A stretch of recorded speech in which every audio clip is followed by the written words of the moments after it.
یہ دو بھائیوں احمد اور علی کی کہانی ہے جن کا پیار پورے گاؤں میں مشہور تھا۔ بچپن سے جوانی تک انہوں نے ہر نوالا بانٹ کر کھایا تھا، لیکن زندگی کے ایک موڑ نے انہیں بدل دیا۔ محبت کا عروج۔ احمد اور علی صرف بھائی نہیں بلکہ ایک دوسرے کا سایہ تھے۔ اگر ایک کو چوٹ لگتی تو درد دوسرے کو ہوتا۔ لوگوں کی مثالیں دی جاتی تھیں کہ بھائی ہوں تو ایسے۔ والدین کے انتقال کے بعد دونوں نے مل کر محنت کی اور ایک اچھا گھر بنایا۔ تبدیلی کا موڑ۔ وقت بدلا اور دونوں کی شادیاں ہو گئیں۔ شروع میں سب ٹھیک رہا، لیکن آہستہ آہستہ گھر کے ماحول میں تلخی آنے لگی۔ چھوٹی چھوٹی باتوں پر بحث ہونے لگی۔ گھر کے کام کاج کی تقسیم، خرچوں کا حساب کتاب، معمولی غلط فہمیاں۔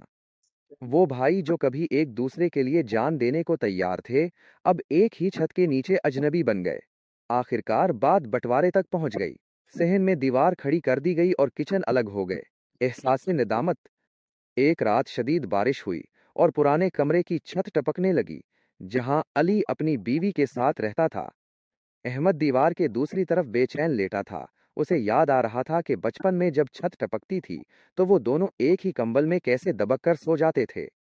برداشت نہ ہوا تو احمد دیوار پھاند کر علی کے پاس پہنچا اور دیکھا کہ علی بھی دروازے پر ہی کھڑا تھا اور اس کی آنکھوں میں آنسو تھے۔ کہانی کا سبق۔ دونوں بھائی ایک دوسرے کے گلے لگ گئے اور روتے ہوئے اقرار کیا کہ دیواریں گھر تو بانٹ سکتی ہیں لیکن دل نہیں۔ انہوں نے فیصلہ کیا کہ وہ الگ الگ رہیں گے تاکہ گھر میں سکون رہے، لیکن ان کا پیار پہلے کی طرح قائم رہے گا کیونکہ رشتوں کی اصل بنیاد ایثار اور درگزر پر ہوتی ہے۔